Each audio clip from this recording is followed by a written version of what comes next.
Voilà, on va faire un cours Bezat Hashem pour la réussite de Arielev Ben Vora. Et c'est Bezat Hashem pour le Mazel Tov de sa coupe de cheveux. Et ça va être sur le Tania du jour.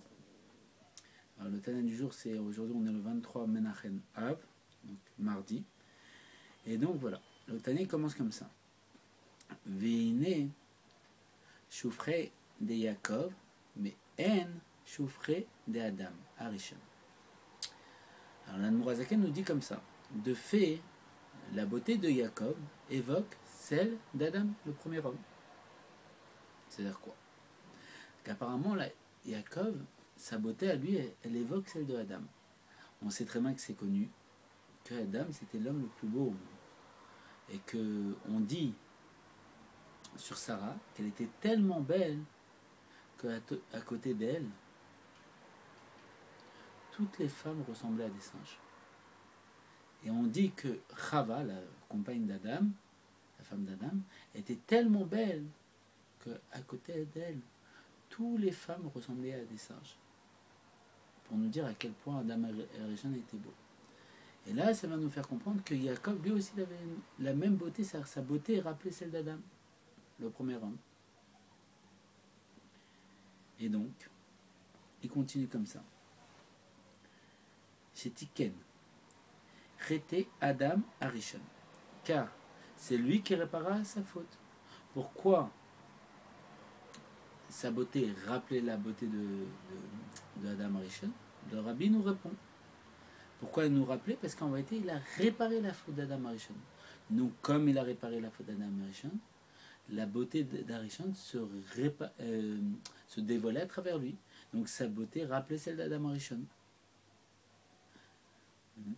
Ve'aita nishmato gamken kelula mikol haneshamot shebi Israël meolam ve'adolam. Son âme portait donc également en elle toutes les âmes d'Israël, d'un monde à l'autre. Et comme on sait très bien, c'est expliqué,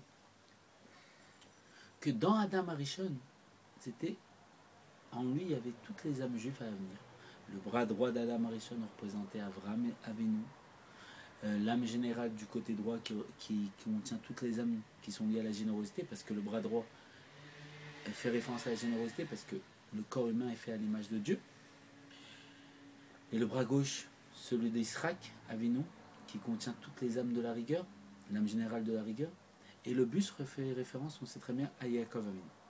Et comme on sait tous les matins, on prend le bras droit, on attache le bras gauche, et attaché c'est Akeda, on fait la Akeda d'Israël. C'est pour ça qu'avant de mettre Tfilin, on lit la Akeda d'Israël. Et donc là, il est en train de dire que on sait très bien que Adam Arishon, en lui, c'était le père de l'humanité. Et en lui, il y avait tous les âmes juifs. Alors il y a une question qui se pose. Si tu me dis qu'en lui, il y a tous les âmes juifs, d'où viennent les goïs? D'où viennent les autres nations? En vérité, ce qui se passe, c'est que quand il a fauté, la faute, ça a été de faire pénétrer les autres nations en lui. Et pourquoi Yaakov Avinu, il ressemblait à Adam Arishon? Parce que justement, lui, il avait fait la réparation. Pourquoi? Parce qu'il avait en lui toutes les âmes d'Israël, à l'image d'Adam Arishon, avant qu'il faute. Et c'est pour ça que sa beauté rappelait celle d'Adam, ressemblait évoquait celle d'Adam Arishon, telle qu'était sa beauté à Adam Arishon avant qu'il faute, avant qu'il fasse rentrer les autres nations dedans de lui, qui devient le père des nations. Il était le père des juifs, parce que la première pensée que Dieu l'a eue, c'était le juif. Et donc c'est ça que vient nous expliquer l'Admorazaken.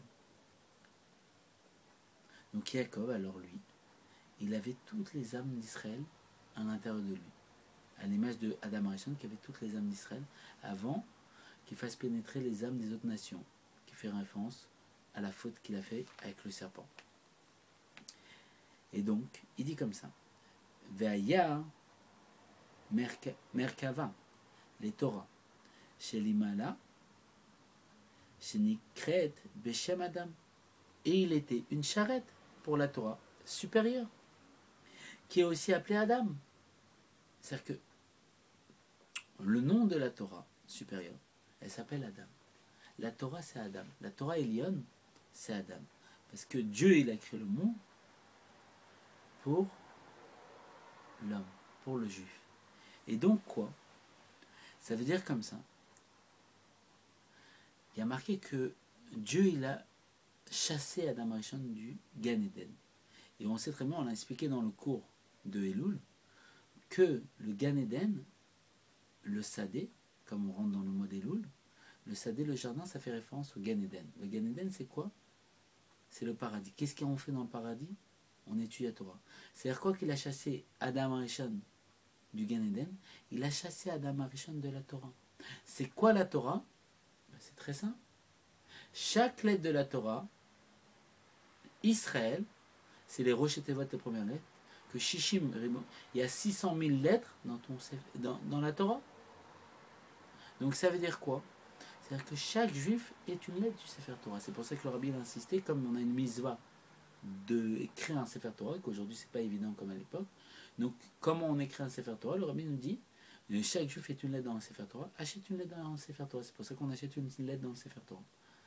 Chaque juif doit acheter une lettre dans le Sefer Torah. Et donc là on comprend ce que ça veut dire. Comme la charrette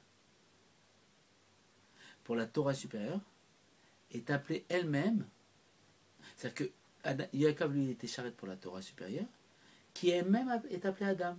Et donc là il avait, comment ça s'appelle, la même beauté, il évoquait la beauté d'Adam qui était celle qu'il avait avant de fauter, avant d'être chassé de quoi? De la Torah, du fait d'être une charrette pour Dieu.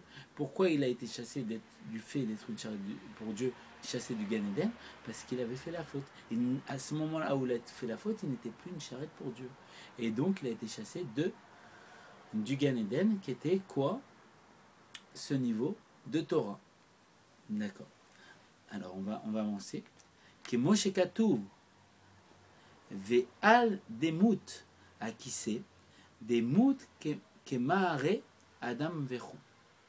Ainsi qu'il écrit sur l'apparence du trône, il y avait une apparence qui avait la forme d'un homme, Adam, là-bas sur le trône de Dieu. Il y a l'apparence d'un homme. Le trône, on sait très bien que ça fait référence au monde de Bria, de la création. Dans le niveau de la création, là-bas, se trouvait un homme. C'est quoi? C'est que dans la création, Dieu il a implanté la Torah. Et lui, il est koulorat, il est une seule chose avec elle. Et c'est quoi cette une seule chose? C'est qu'il y a 613 mitzvot dans la Torah. Et 613 mitzvot, on sait très bien que ça fait référence aux 248 membres du corps et 365 nerfs du roi. Et donc, c'est à travers ça qu'on s'attache au Adam, ça vient du terme Adamela Elion, celui qui ressemble au Elion, au niveau de la Torah supérieure, qui est quoi? Qui est celle par laquelle Adam il a été fauté parce qu'il s'est séparé d'elle en n'étant plus une charrette, ce que Yaakov il a réparé en étant une charrette, et c'est pour ça qu'il avait la beauté d'Adam Arishon. Donc quand on est une charrette à l'image d'Avraham, Israël et Yaakov, et que sur le livre du Tanya, Baruch Hashem, le petit-fils du Bachem Tov nous a révélé que c'était la même avoda, le même travail qu'Avraham, Israël et Yaakov, donc on peut réaliser le même travail qu'Avraham, Israël et Yaakov qui sont travaillés sur les livushim, sur les vêtements d'expression, donc devenir une charrette pour Dieu, on peut réatteindre ce niveau de la Torah supérieure, et donc d'être un Adam, et d'avoir la beauté d'Adam Arishon. Et donc de quoi? De retrouver le niveau de la Torah supérieure, qui est quoi? Le niveau du Etz Chaim, le fruit de la vie. Il écrit, alors on va faire en hébreu, Ukmo shekatuv vezot lefanim beIsraël chou. Il écrit en outre, voici ce qu'il y avait auparavant en Israël. Alors là il pose une question. Et zot et la Torah chou. Or le terme voici désigne systématiquement la Torah. C'est-à-dire que dès qu'on emploie le terme voici, ça fait référence à la Torah. Alors, c'est-à-dire quoi? Voici ce qu'il y avait auparavant en Israël. C'est qu'il y avait la Torah en Israël. Et donc c'est ce qu'on vient d'expliquer. Que avant, Adam, avant de fauter, en lui il y avait toutes les âmes juifs. Le bras droit d'Adam Arishon c'était Abraham Avinu, le bras gauche c'était Israël, le buste c'était Yaakov. Il y avait tous les âmes juifs. Et donc, quand il a fauté, il a implanté les goïms. Les autres nations, c'est quoi goï? c'est le fait d'être une autre nation. C'est quoi de ne plus être une Markava pour Dieu. Et donc, il a été chassé du Gan Eden. C'est quoi le Gan Eden? C'est l'endroit où on étudie la Torah. Il a été chassé la Torah qui est appelée, que la Torah, que Adam il a appelé une Torah, la Torah supérieure. Et qu'il y avait un homme qui était assis sur le trône. Et c'est quoi le trône d'être une Markava pour Dieu? Et qui a fait la réparation? Yaakov. Parce que lui, il a été une Markava pour Dieu. Et donc, en lui, il y avait toutes les âmes d'Israël. Donc, lui, c'est le père général de toutes les âmes d'Israël. Sheaïta kelula umelubeshet benishmat Israël sava akelula mikol aneshamot, qui se trouvait donc inclus en Israël l'ancien, porteur de toutes les âmes qui se revêtaient en lui.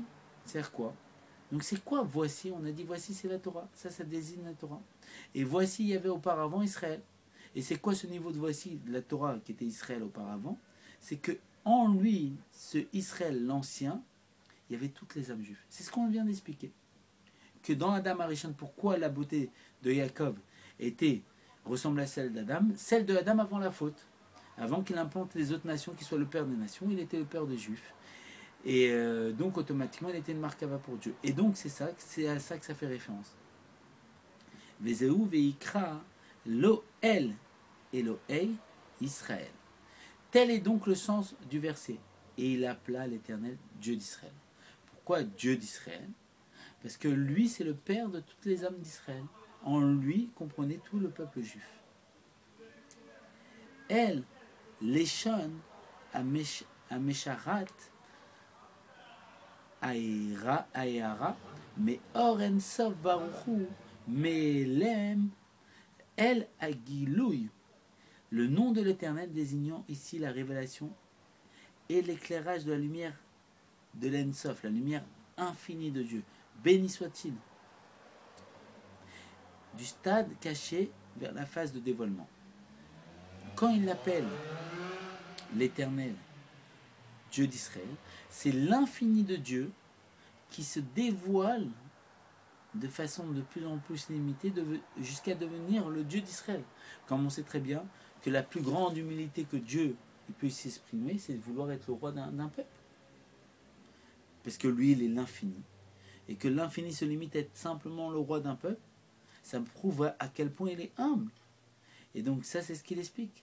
C'est que le terme « l'éternel Dieu d'Israël », ça dévoile l'infini de Dieu qui s'est limité à travers l'expression d'être un Dieu d'Israël.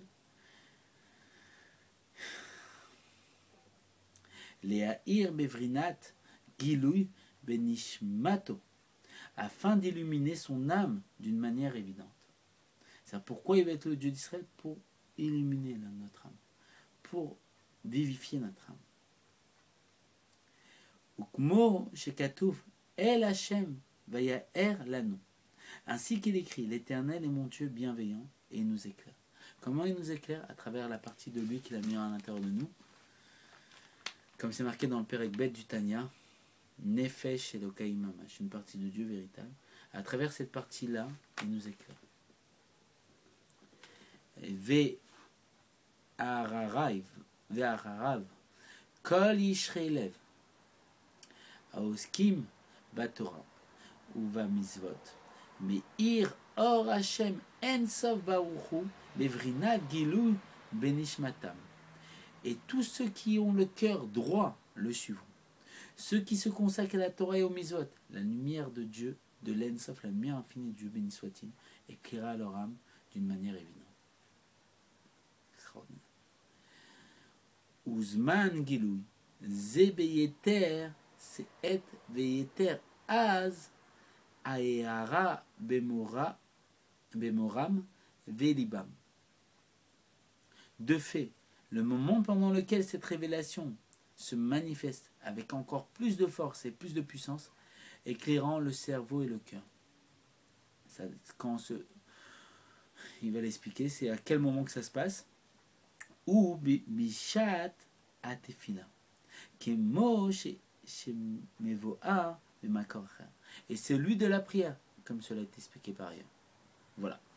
On a fini le Tanya, les Atachem de la journée d'études, comme on sait très bien que les Chabad ont la mission que le rabbi nous a confiée d'étudier quotidiennement, chaque jour, un passage du Tanya. Et donc, voilà, on a fini, si on peut dire, on a juste vu une des facettes du Tanya du jour. Et Bezat Hashem, on va essayer de faire chaque jour un des passages du Tanya, avec la grâce de Dieu. Voilà. À Sachar Bezat Hashem dans le site Torah Or, et que Bezat Hashem, on ait la délivrance dès à présent.